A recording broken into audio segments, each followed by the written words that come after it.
Salamat ako sa napakainit na pagtanggap sa akin dito sa palengke ng Valencia at nasasariwa yung mga alaala ko nung una akong nakilala bilang Mr. Palengke at ngayon nakikita natin na yung BUB, ito naman ang project na pinili ng mga mamamayan ng Valencia na pagandahin nila at palakihin nila yung kanilang palengke ay unti-unting na isa sa katuparan na.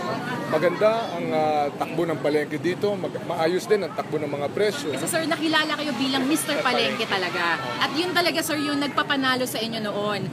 Sir, is this a way to get back for 2016?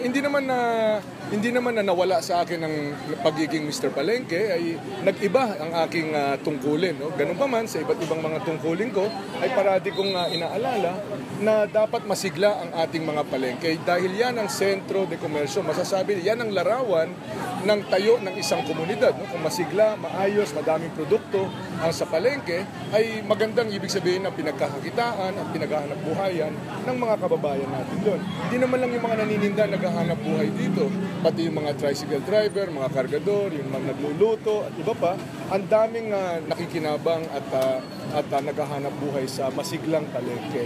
Kaya sa kahit anong trabaho, lumipat ng aking trabaho, ay parati pa rin na nandun tayo sa palengke.